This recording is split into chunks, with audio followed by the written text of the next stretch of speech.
Joining us now on the program, NewsNation political contributor and Princeton University political scientist, Dr. Lauren Wright. Dr. Wright, great to see you again. So as this legal battle over these deportations is playing out in court, what do you think is the political impact for Trump?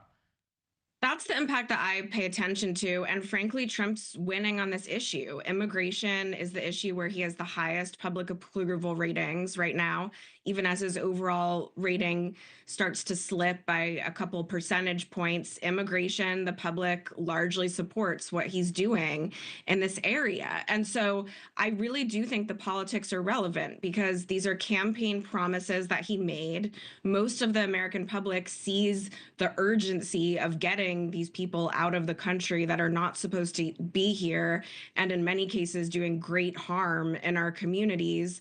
And so it's sort of a promises made, promises kept argument the Trump administration is making. And for most Americans, despite the thorny legal issues, they're not paying attention to those. They're paying attention to the criminal gang aspect of the story, and they're on Trump's side. Yeah, they want to feel safe in their hometowns where they're living. And, you know, it seems like the left is sort of championing and playing into the hands of the Trump administration in some ways, and that they're not just sort of backing TDA almost. It's noble what they're trying to do with First Amendment rights and due process and all that. But when they're sort of waving the flag for TDA and Mahmoud Khalil, who the Trump administration says is pro-Hamas, I mean, what does that say to the American people about priorities?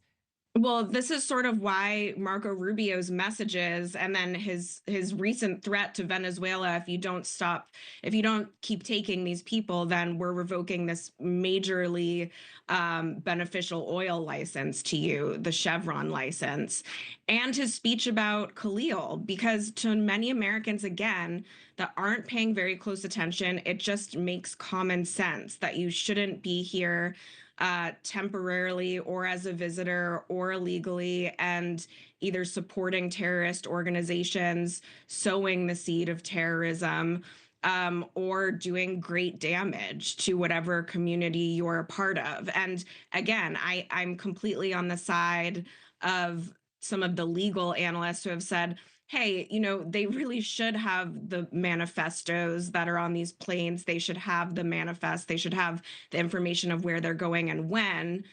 Those are simple questions, and there are issues with the implementation. But for the public, they're really on more of the Trump-Rubio side because it's the common sense argument. It really is. Thank you for watching. Go to newsnationnow.com to find NewsNation on your television provider. And don't forget to click the red subscribe button below to get more of NewsNation's fact-driven, unbiased coverage.